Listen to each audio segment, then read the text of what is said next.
Before we dive into tonight's haunting story, be sure to like and subscribe, or you may find yourself wondering if something is watching you. Hit that button if you dare.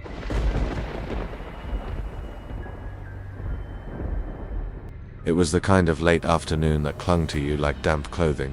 The sky was overcast, the clouds a heavy, suffocating blanket that promised nothing but rain. Mark, trying to escape the grind of a stressful job, decided to take his usual detour through the country roads. His truck's wheels hummed softly against the asphalt as he left behind the faint buzz of the city, its neon lights flickering in his rearview mirror. The rural roads, familiar to him as they were, always felt like a brief return to calm. The pine trees that flanked the narrow highway felt comforting, as though they were ancient sentinels keeping watch over the world below. He knew the road like the back of his hand, every curve, every hill. But that was before he took the wrong turn. It was a small, almost imperceptible turn off the main road, no sign. Just a gap between two weathered posts that seemed to invite him in like a forgotten path to nowhere. He wasn't in a rush, and the idea of exploring a new route, albeit a small one, felt like a relief. He could take the long way home, maybe clear his head a bit more. Besides, there was no harm in a detour, right? The tires crunched on gravel as the road beneath his truck shifted. The trees, now closer, seemed to lean inward, their trunks thinning the further he traveled. He could no longer see the familiar stretch of highway, just the dense woodland closing in around him. The air inside his truck felt a few degrees cooler, and the static from his radio only added to the disquiet. He turned the knob, trying to tune it to something familiar, but it sputtered and crackled, fading in and out. The further he drove, the more unsettling the surroundings became. The road grew rougher, the once smooth gravel now jagged and uneven. Mark's truck, which had once hummed with ease, now struggled to maintain speed. He glanced around but saw nothing but thick trees on either side, their shadowed forms casting long, distorted shapes in the dull light. He should turn back. It was foolish to keep going, but a strange impulse kept him moving forward. Was it pride, fear of turning around? It didn't matter. Something about this detour felt almost predestined, like he had no choice but to follow it through. The further he went, the more the landscape shifted. The trees now seemed different, gnarled, with twisted branches that looked like skeletal hands reaching toward him. The ground beneath the tires grew softer, the gravel now turning to dirt. He hadn't seen another car in miles. No signs of life. No animals scurrying into the underbrush. Just the oppressive silence that made his heart race. That was when he saw Itat first. Just a blur of motion, a dark shape darting across the road. Mark slammed on the brakes, heart pounding in his chest. His headlights cut through the night, but the shape had already vanished into the trees. His mind raced. A deer, a person, he couldn't tell. He waited for a few moments, breath held tight in his chest. When nothing came, he hesitantly moved forward, his truck's engine purring again as he passed the spot where the shadow had crossed. Then he saw it, a house in the distance, a house that shouldn't have been there. It was an old farmhouse, dilapidated and almost suffocating in its isolation. The windows were boarded up, the roof sagging as though it were weighed down by years of neglect. But it wasn't the state of the house that made his skin crawl. It was the faint flicker of movement he saw through the cracks in the boards. A shadow, a silhouette in the window, standing still as though it were watching him. Mark's gut twisted. He should have turned back then. He should have. But the pull of curiosity was too much. He eased his truck off the road, the tires crunching loudly on the gravel as he parked a few yards away from the house. He was being reckless, but the dread was tempered with something else, something inexplicably urgent. He had to know. Mark climbed out of the truck, the air thick with the smell of damp earth and decay. The wind rustled the leaves, but it felt unnatural, like a low whisper trying to tell him something. The path leading to the house was barely discernible, the overgrown grass tugging at his shoes as he walked closer. When he reached the porch, he stopped. There was no sound, no movement. It was as though time itself had stopped. The door, hanging ajar on its rusted hinges, beckoned him. He reached out and pushed it open, the creaking sound of the door echoing in the stillness, sending a chill through his spine. The air inside the house was stale, heavy with the scent of rot. It was darker than he expected, but his flashlight illuminated the dusty interior. There was a table in the center of the room, its surface scarred with deep gouges and a few chairs scattered around it. But it was the wall opposite the door that caught his attention. There, scrawled across the faded wallpaper in what looked like dried blood, were strange symbols, hieroglyphs, lines, and marks that made no sense. His stomach churned as he stepped closer, but before he could examine them more, the sound of something heavy shifting behind him broke the silence. Mark spun around, heart in his throat. Standing in the doorway was a figure. It was tall, unnaturally so, with limbs that seemed to long for its body. Its face was obscured in shadow, but he could make out the gleam of its eyes glowing faintly, an unsettling shade of pale yellow.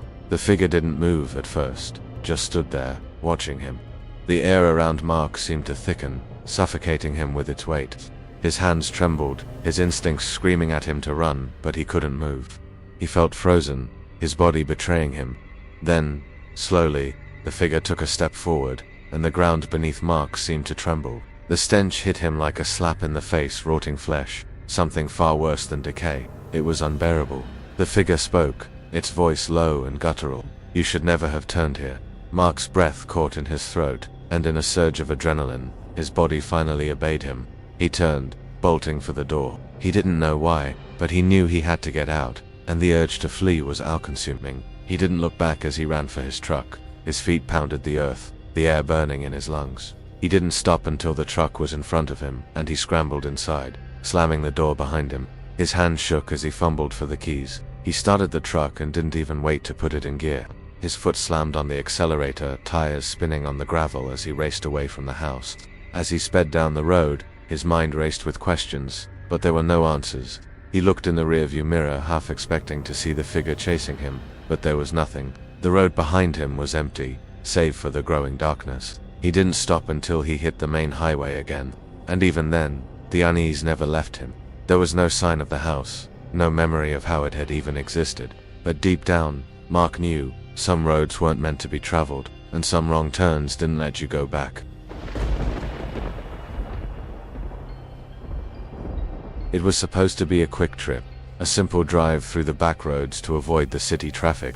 Anna had been driving for hours, the monotonous hum of the engine the only sound inside her car. She had been looking forward to this weekend getaway for weeks, just her and her dog, Sparky, escaping to a small cabin tucked away in the mountains. A break from her high-pressure job, her nagging boss, and the suffocating grip of the city. She'd done this drive 100 times, but that day, the road felt different. Something was off. Maybe it was the weather. A cold fog had started to roll in, thick and suffocating, wrapping the car in a shroud that seemed to distort reality.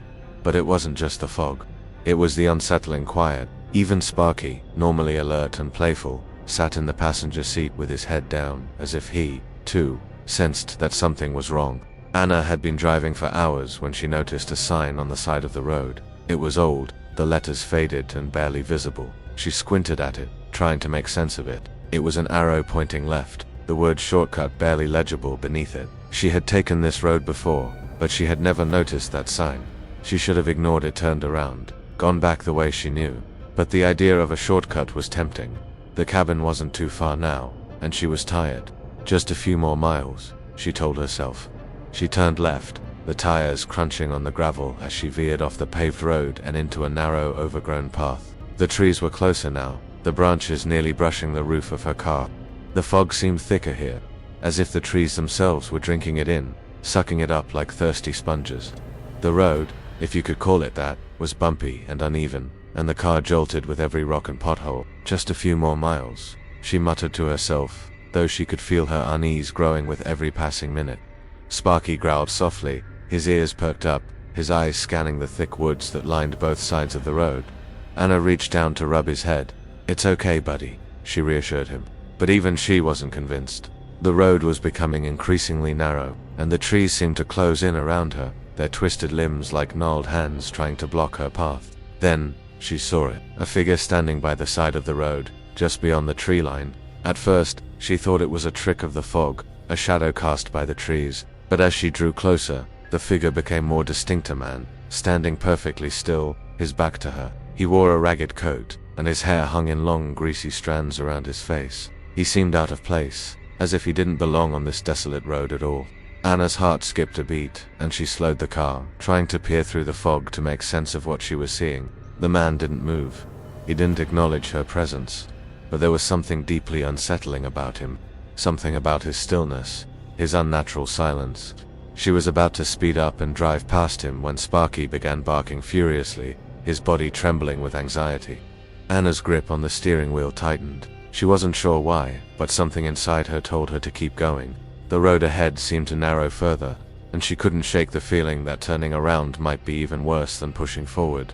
As she drove past the man, she could feel his eyes on her. It wasn't a rational thought, just a censored, deep, gnawing feeling that he was watching her every move, waiting for something. The fog closed in behind her, and the road seemed to stretch on forever. The sense of time was warped here, and every mile felt like it took an eternity. Then, just as she thought she was past it, she saw something up ahead, a small ramshackle cabin half hidden by the trees. Her heart skipped a beat, a wave of relief washing over her. She had reached her destination. The cabin was supposed to be isolated, away from everything, but this felt different, somehow. The door to the cabin was ajar, swaying slightly in the breeze, and the windows were dark, as though they hadn't been touched in years. She parked a car in front of the cabin, the engine sputtering to a halt. Sparky barked again, his tail tucked between his legs. Anna grabbed her bag and stepped out of the car, her footsteps muffled by the fog. The air felt cold against her skin, almost unnatural, and the hairs on the back of her neck stood up as she glanced around. Something wasn't right. She couldn't put her finger on it, but she knew deep down that this place wasn't the peaceful retreat she had imagined. The fog seemed to press in on her, suffocating her with its heaviness. Sparky growled low in his throat as he stood beside her, refusing to move forward. "Come on, Sparky," she said, trying to sound more confident than she felt, but the dog didn't budge. He stared at the cabin, his body rigid with fear. Anna took a deep breath and decided to go in alone. The door creaked as she pushed it open, and the inside of the cabin was dark, save for the faint light that filtered through the cracks in the boarded-up windows. The air was thick with the smell of mildew and rot. The floorboards groaned beneath her feet as she stepped inside. The cabin was empty, save for a few scattered belongings: a rusty old stove, a broken chair, and a dusty bed covered in yellowed sheets. But as she explored the small, dimly lit space, she noticed something odd. There were symbols carved into the walls, crude and jagged. The same symbols she had seen earlier, on the road sign. The same ones she couldn't remember seeing anywhere before. Her pulse quickened as she realized they were all around her, carved into the wood, into the furniture, into the very walls themselves. Suddenly, she heard a sound behind her whisper. Soft, almost imperceptible, but her heart pounded in her chest as she spun around. But there was nothing there, nothing but the silence. And then she heard it again, a soft, rustling noise from somewhere deeper inside the cabin. Her breath caught in her throat. The door slammed shut behind her. Panic surged through her veins as she tried to turn the handle, but the door wouldn't budge. It was as though someone was holding it shut from the other side. The whispers grew louder, more insistent, more urgent. Anna turned around, her eyes frantically scanning the room. And there, standing in the doorway of a small room at the back of the cabin, was the man. The same man she had passed on the road, but this time, his face was clear. His eyes, hollow and black, stared back at her, devoid of emotion. He didn't speak, didn't move. He just stood there, watching her, waiting. Anna took a step back, but the floorboard beneath her cracked. The man smiled, his lips curling into a twisted grin, and then, just as quickly as the fear had gripped her, everything went dark. When Anna woke up, she was back in her car, Sparky lying next to her, still asleep. The fog had cleared, and the road was wide open. The cabin was gone, as though it had never existed at all. But Anna knew what had happened. She knew that she had taken the wrong turn, a turn that led her down a path she could never return from. As she drove away, she couldn't shake the feeling that someone or something was still watching her. It had been a long day. Sarah's mind was a blur, consumed by the chaos of city life. She'd left the office hours ago, but the relentless buzz of emails and phone calls seemed to follow her. Desperate to escape the noise and find some peace, she decided to take the scenic route home. A stretch of road she had driven countless times, calm, winding, familiar. But tonight, something felt different. The evening sun had dipped below the horizon, casting the sky in an eerie shade of purple. The thick trees on both sides of the road swayed in the cool breeze, their long shadows stretching across the asphalt. She turned the radio dial, trying to focus on anything other than her thoughts, but the static buzzed in her ears, as though the world outside was closing in, suffocating her. Her headlights cut through the dark, illuminating the road ahead. The GPS indicated a small turn off the main highway, an old country road that veered to the left. Sarah had taken it before, though not often. It was quiet, peaceful, perfect for a detour. She hesitated for only a moment before making the turn. Maybe she could shake off the headache and enjoy the serenity of the countryside for a while. A few more minutes of solitude, away from the city and the noise. The road narrowed almost immediately, the pavement giving way to a rough gravel path. Her tires kicked up small stones as she pressed on, the car bouncing slightly with every bump. The trees grew denser, their branches interlacing above her like twisted fingers, blocking out the last remnants of daylight. The feeling of isolation was immediate. There were no other cars, no signs of life, just the endless, suffocating woods. Her phone buzzed on the passenger seat, and she glanced over to see a text message from her boyfriend, Tom. She smiled briefly, but as she reached for the phone, something made her pause. A distant noise. At first it was so faint that she thought it was just the wind and an occasional creak of wood in the trees, but then it came again. The sound of something moving through the woods. Footsteps heavy, deliberate. Not an animal, not the wind. Someone was out there, her stomach twisted. She told herself it was nothing, just her nerves getting the best of her. She turned her attention back to the road, focusing on the dim headlights that barely pierced the deepening darkness ahead. The car's engine hummed steadily, but the hairs on the back of her neck stood up, a growing sense of unease creeping up her spine. Then, the headlights illuminated something up ahead, a figure standing in the middle of the road. Sarah's heart skipped a beat, her foot instinctively slamming on the brakes. The car screeched to a halt just a few feet from the figure, who stood motionless under the dim glow of the headlights. A man, tall, gaunt, his clothes ragged. His face was obscured by the shadow of his hood, but Sarah could see his eyes pale, almost glowing, and wide open, unblinking. He didn't move, didn't speak, just stood there, his hands clasped in front of him, staring straight ahead. "Are you okay?" Sarah's voice trembled as she rolled down the window slightly, trying to see if he needed help, but the man didn't respond. Her heart began to race, a knot forming in her stomach. She glanced around. The woods were so thick that it was impossible to see anything beyond the reach of her headlights. She didn't know where he had come from, how long he had been standing there, or why he hadn't moved when she had approached. "Sir," she tried again, her voice barely more than a whisper. The man's head tilted slightly to one side, and Sarah thought she saw his lips twitch, as if he were about to speak. But instead, his hand slowly moved, reaching out toward the car. It was the kind of gesture that sent an immediate surge of panic through her. Without thinking, she slammed the car into reverse, the tires spinning wildly as she jerked backward. The man remained motionless, standing in the middle of the road, still watching her with those pale, haunting eyes. Her breath came in short bursts as she sped down the gravel path, heart pounding. The world outside seemed to close in on her, too quiet, too dark. The trees loomed over her like a suffocating canopy, their twisted forms closing in from all sides. She could feel his gaze on her, even as she sped away. The sound of her own heartbeat echoed in her ears, drowning out everything else.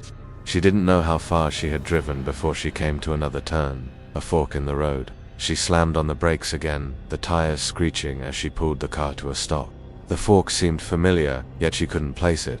The left path was the way she had come, but the right path, she wasn't sure. It didn't look like a road she had driven before, but her mind was racing. Was she lost? Had she taken the wrong turn? She couldn't remember. The feeling of dread gnawed at her, clawing at her from the inside. She should have gone back to the main road, gone home, but no, she was already too deep into this, too far to turn back. Without thinking, she took the right turn. The path narrowed even further, the trees almost suffocating her as they pressed in on both sides. The air grew colder, and the fog thickened once again, swirling around the car in a ghostly haze. Suddenly she heard it again, the sound of footsteps, only this time, it was louder, closer. She wasn't imagining it. Someone was following her. She glanced in the rearview mirror, and for a split second, she thought she saw the figure, the man. He was standing at the edge of the trees, just beyond the reach of the headlights. His pale eyes gleamed in the darkness, watching her. Panic surged through her body. She slammed on the gas pedal, the car surging forward, the engine roaring to life as she pushed it faster. The trees blurred on either side, but her mind was clouded with fear. She wasn't just scared, she was terrified. Ahead, the road seemed to open up into a small clearing. A house, dilapidated and run down, stood in the center of the clearing. It looked abandoned, old, the roof sagged, the windows broken, but there was something about it that drew her in, an inexplicable pull. She didn't want to stop, she couldn't stop, but her body acted before her mind could process the decision. She turned toward the house, tires grinding against the gravel as she pulled into the driveway. The fog was so thick now she could barely see the house in front of her, but she parked, her hand shaking on the steering wheel. The door to the house creaked open, and there he was, the man. He was standing in the doorway, his eyes glowing in the dim light. Slowly, almost casually, he stepped forward. Sarah's breath caught in her throat. She couldn't move. She couldn't scream. It was as if she were frozen in place, unable to escape. And then the man smiled. It wasn't a smile of kindness. It wasn't even a smile of recognition. It was a smile of predatory hunger, a grin that stretched too wide, revealing teeth too sharp to be human. And then the fog swallowed everything. When Sarah's car was found the next morning, there was no trace of her, no sign of struggle, no sign of her ever being there at all. The house, the man, nothing. Only the endless stretch of road, disappearing into the trees. The sun had just dipped below the horizon, and Emily was already regretting her decision to take the back roads. She had been driving for hours, the monotonous hum of her car's engine mixing with the occasional rustle of the wind outside. Her eyes were heavy, and fatigue had begun to settle in. She needed to make it home before the storm rolled in, but the GPS had directed her onto a lesser-known route to avoid the heavy traffic of the main highway. This should save some time, she muttered to herself, trying to reassure her increasingly anxious mind. It started as a narrow stretch of road, flanked by dense trees on both sides. The canopy above had closed in, casting long dark shadows that stretched across the gravel. The weather had turned quickly, a few raindrops at first, then a downpour, with thunder in the distance. Emily's headlights cut through the rain-soaked darkness, the beam of light barely penetrating the thick fog that had suddenly settled over the road. She glanced at the dashboard. 9:15 p.m. Too late to be driving on roads she wasn't familiar with. The storm was picking up, and the isolation of the road was starting to unnerve her. Her phone, which had been flickering with a low signal for the past hour, lost connection entirely. She swore under her breath, trying to maintain focus as the tires skidded against the wet ground. Ahead, the road split. There was no sign indicating which direction to go, but one path seemed more worn than the other. Emily slowed, squinting at the blurry road signs through the windshield, but there was nothing to read. She wasn't sure why, but something drew her to the left-hand instinct, perhaps, or the simple curiosity of finding a shortcut. With a sigh, she turned the wheel, guiding her car onto the less traveled road. Immediately, the gravel road turned into something much worse, uneven and narrow, the path barely wide enough for the car to fit through. The rain had turned the dirt into a slick, greasy mess. She barely noticed the feeling of being watched at first, just a vague sense that something was wrong. Then, in the corner of her eye, she saw something dart across the road. It was so quick, so fleeting, that she questioned if it was real at all. A person? No, just a flash of movement. But why? Was it a deer, perhaps? Maybe a dog? The unease continued to grow as the car crept forward. The trees pressed in on both sides, their branches arching over her like twisted arms trying to pull her in. The low hum of the rain and the engine created an eerie rhythm that only seemed to make the atmosphere more oppressive. Then she saw the headlights of another car. Her pulse quickened. She hadn't seen another vehicle for miles, but now just ahead, two red taillights flickered through the fog, indicating someone was on the same path. She couldn't remember the last time she had seen another person, and the sight of a car, moving slowly, gave her a strange sense of relief. But as she drew closer, something about the car didn't sit right. The headlights were dim, and the vehicle was barely moving, as though it had broken down or perhaps abandoned. There were no lights on inside, and there was no sign of life. The vehicle was an older model, dark and faded, parked off to the side of the road, partially hidden by the trees. Curiosity battled with fear as Emily's foot hovered over the brake. Should she stop? Should she just keep going? Her eyes flickered to the rearview mirror. No one had followed her, just the storm, the eerie silence. The air in the car seemed to grow heavier, thicker with each passing second. She couldn't shake the thought, maybe the person in the car needed help. Despite every instinct telling her not to, she pulled her car up beside the broken-down vehicle and stopped. Her breath caught in her throat. Her headlights illuminated the abandoned car, but there was no sign of anyone inside. She waited for a moment, listening to the sound of the rain. The silence felt so unnatural, like something was holding its breath. Taking a deep breath, she slowly got out of the car, her boots sinking into the wet earth. As she moved closer, she saw the door of the abandoned car was slightly ajar, as if someone had exited in a hurry. The smell of damp earth and decaying wood filled the air, and Emily's stomach churned. Something was wrong. She leaned closer to the car, her eyes scanning the interior, trying to make sense of what was happening. The seat was empty, but then she noticed something in the back seat, a dark stain on the upholstery. The seat warped from the wetness, and the seatbelt twisted and pulled tight, as if someone had been dragged forcefully from the vehicle. A chill ran down her spine. She stood frozen, staring at the seat for several long moments, her heart pounding in her chest. Suddenly, she heard the faintest sound, a low scraping noise, followed by a faint shuffle of footsteps in the rain behind her. It was so quiet, so faint, that she could almost convince herself it wasn't real. But when she turned, it wasn't just the footsteps she saw. It was a figure, a man emerging from the trees. He was tall, thin, his clothes ragged and torn, his face obscured by the shadow of his hood. The figure moved slowly toward her, his steps deliberate, and Emily's heart hammered against her ribcage. She didn't know why, but instinctively, she began to back away, her eyes locked on the approaching figure. But the man didn't speak. He didn't move to reach her. Not immediately. He just stood there, watching her. She could feel his gaze, even though she couldn't see his eyes. With every step, the rain grew heavier, the night darker. The air around her seemed to thicken, suffocating her, making it harder to breathe. Emily tried to shout, to call for help, but her throat felt tight, like something was pressing down on it. The man took another step. "Hey," Emily shouted, her voice strangled by fear, but he didn't respond. The figure was getting closer, his pace slow and measured, almost predatory. And then, as quickly as the tension had mounted, it snapped. The figure lunged, his long arms reaching for her, his mouth opening into a grin too wide to be human. The stench of decay flooded her nostrils as his hand grasped her wrist, pulling her toward him. She screamed, trying to break free, but the man's grip tightened with inhuman strength. The fog seemed to close in around her, smothering the sound of her cries. And then, with one final desperate pull, he dragged her into the trees. The next morning, the storm had passed. The fog had lifted, and Emily's car, parked on the side of the road, was empty.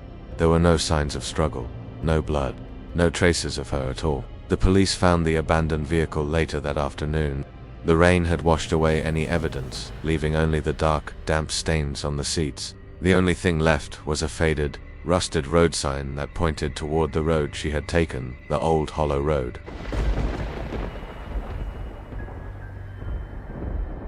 The sun was setting as Jamie drove down the winding road, the orange glow of twilight casting long shadows over the trees. The city had been suffocating, its noise and chaos pushing her to the edge. A weekend getaway in the mountains was just what she needed, some solitude, fresh air, and the peace that only nature could provide. But as the city faded into the rearview mirror, Jamie couldn't shake the feeling that something was off. The road was familiar enough, or so she thought. She'd taken it a few times before on her way to visit friends upstate, but tonight it felt different. The air was too still, the silence too complete. The forest that lined the road seemed to close in, pressing against the narrow path, as if trying to swallow her whole. The trees were thick and dark, their twisted branches reaching out like skeletal fingers, clawing at the sky. Her phone, sitting on the passenger seat, had been flashing intermittently, but there was no signal. The GPS on her dashboard flickered in and out of function, its screen displaying a series of scrambled lines. That should have been her first warning, but Jamie, ever the optimist, shrugged it off. She was close, just a few more miles to the cabin she had rented. She continued driving, the sound of her tires on the cracked pavement, the only noise breaking the eerie quiet. The headlights illuminated the road ahead, but the deeper she went, the more the trees seemed to close in. Soon, the road shifted from pavement to gravel, and the bumps in the road became sharper, jarring her teeth with every pothole. She slowed down, her hands tightening on the wheel, and then she saw it. A sign.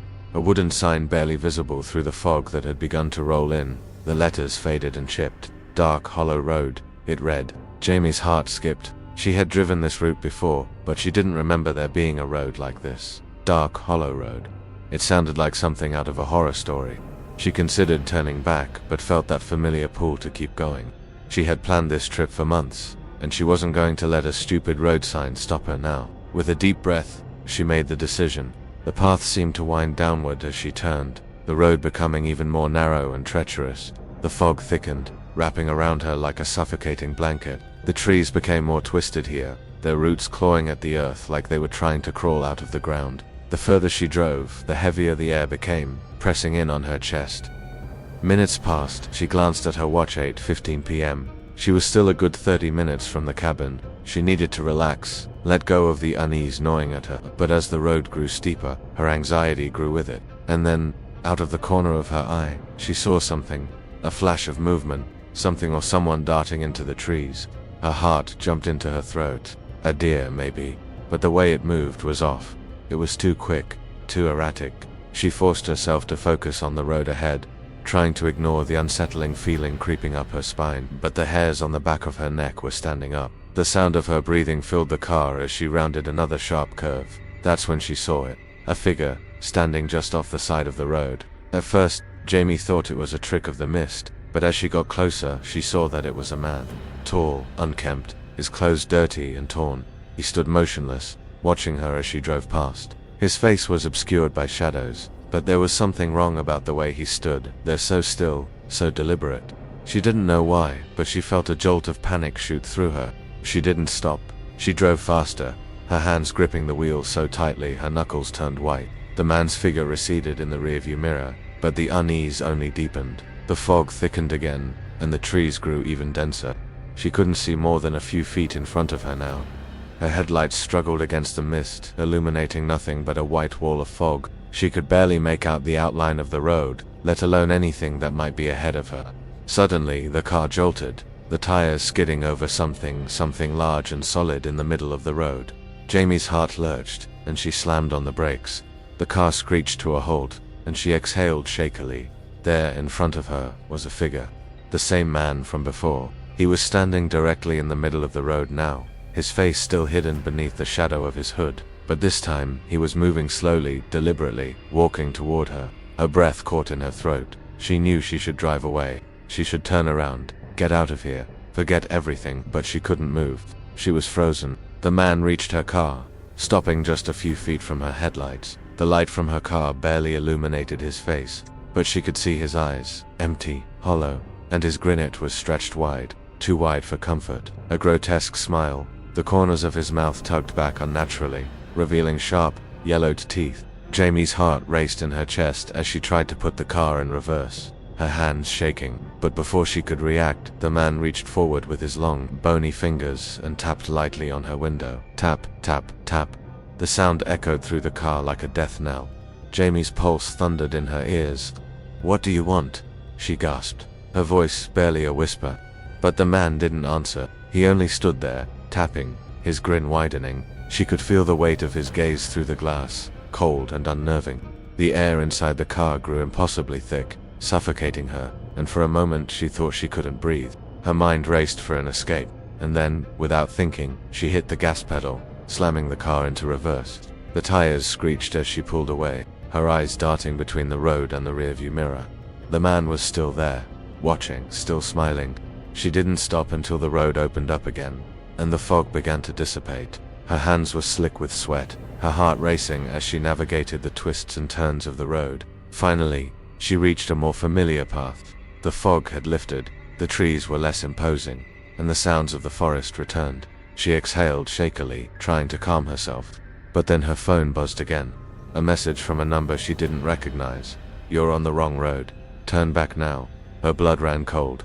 She had seen that sign. The sign she hadn't thought twice about. The one that led her down the cursed path. But it was too late. She wasn't sure if she would ever find her way out again. I'd love to hear your thoughts in the comments below. Each of your stories adds another layer to our growing community of horror enthusiasts. And if you think someone else might enjoy a good scare, do you forget to share this video with them. Stay tuned for more spine-chilling stories, and remember, sometimes the scariest tales are the ones that could happen to any of us. Thank you again for watching, and I will see you in the next video if you dare.